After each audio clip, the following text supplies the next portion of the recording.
I'm pretty sure every Zelda fan on the planet has an opinion on opening segments, and in particular, Twilight Princess's particularly long and arduous one. The common critique is that this opening is slow and monotonous, with you delivering cradles, feeding cats, and humoring children. And while I don't disagree with this sentiment, I feel like people overemphasize some issues this opening has while underemphasizing some of its strengths. Every time I hear this critique, it goes something like, yeah, Twilight Princess has such a slow opening, it makes it very hard to replay. My point here is, yes, this opening can be a bit tedious on subsequent playthroughs, but for the most part, I rarely hear people complain about this fact on the first playthrough. Because Twilight Princess has a pretty well designed opening for someone experiencing the game for the first time, or a very distant subsequent playthrough. I can understand if you find this part a bit taxing, but the slower and more sentimental tempo can be said for a significant part of Twilight Princess's pacing. Chances are, if you feel a bit mixed about the opening, you'll likely feel this way when replaying other parts of the game, because Twilight Princess is one of the longest Zelda games. And that's not me defending this factor, it's just the nature of the game. It's a bit of a slow burn. So I just want to talk about some common themes we see in Zelda openings and the way Twilight Princess uses them to make for an excellent introduction for someone embarking on their first playthrough.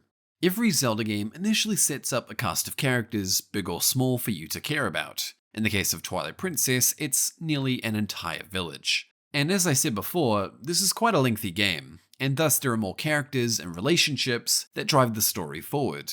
So there is more required setup. This is why you spend a great deal of time with individual characters, with you hearing their stories, their current concerns, their opinion of other characters, and so much more. Slow, sure, but with very good reason. As you advance on your quest, the narrative sprinkles these opening characters throughout the story, with some showing up early, some a bit later, and others in the latter third of the game. But the beautiful thing about this is that you get to see some growth and change in these characters, and occasionally their own story. To list some examples, Tallow, who recklessly tried to prove himself, became a bit more mature and was able to take on more responsibility. Colin, who was always shy, was able to courageously save the other children from danger. Russell, who was the town's protector, was able to do good for the world and aided Link on his quest.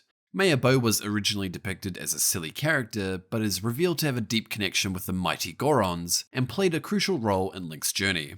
And Marlowe was a selfish tyrant who became a very, very rich selfish tyrant. You do spend a lot of seemingly mundane time with these characters initially, but it's intentional, because it makes it more comforting when you see them reappear throughout your long, burdensome quest, as familiar faces who have their own part to play in the story, big or small. Every Zelda game, and basically every story ever, has a call to adventure. A disrupting catalyst that upsets the hero's ordinary world and summons them to a great journey. This is a part of Joseph Campbell's framework, The Hero's Journey. The phrases of interest here are the disrupting catalyst and the ordinary world. Twilight Princess's opening has a very large emphasis on Link's home life before he embarks on his adventure. This is his ordinary world. This opening sets you into a world at peace. And peace is boring. That's not a bad thing, it's just the nature of it, and kind of the whole point of peace. Things are quiet and normal, and the most eventful things that are happening are some lady losing her cat and you taking a trip out of town. A fact that every character reminds you of, further illustrating how little goes on in this tiny corner of the world. The children are excited about a new slingshot in the store, a hornet's nest is causing some trouble for villagers, and you need to stay late to help herd the goats. Even at their highest, the stakes are never that extreme. You get a good look at Link's life at this point, his job, his home. Is that a goat on the wall? You are put into this quiet routine with chores, chatter, and cheerful children who are just begging for something to do. It's slow, but on purpose. This is what peace looks like, and Link's monotonous life is used to make the catalyst in this call to adventure that much more shocking and gripping.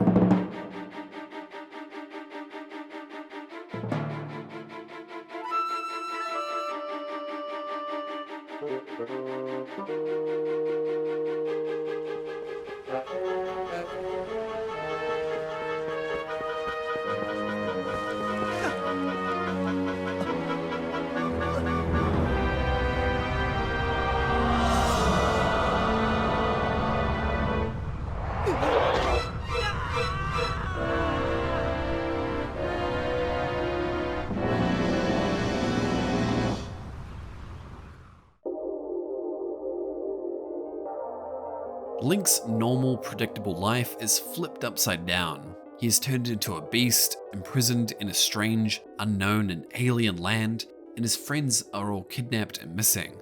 The biggest problem you've had until now is saving a child in the woods, and now you're thrown into the deep end. This is the catalyst, where the adventure kicks off. Typically, people cite this as their favorite part of the opening, while the former receives criticism for being a bit monotonous. But you need both of these parts for the full effect. We know what a normal life is for Link, so when something so radically strange and unsettling happens, it's that much more impactful. For a call to adventure to upset the ordinary world, we need something ordinary to begin with. Many openings in Zelda games have a trope where you return to the place you began, where things have changed since you've been gone. Twilight Princess also features this cliché, but since you've spent more time here with these people, it makes the change in the norm that much more disquieting. When you return, you're not a Hylian, but a terrifying beast. Things are gloomy, the children are missing, and the villagers are afraid and paranoid. The people you love and respect are now terrified of you, and you can see their turmoil about their children being kidnapped. You get to see how your close friends are dealing with tragedy while hiding under their noses.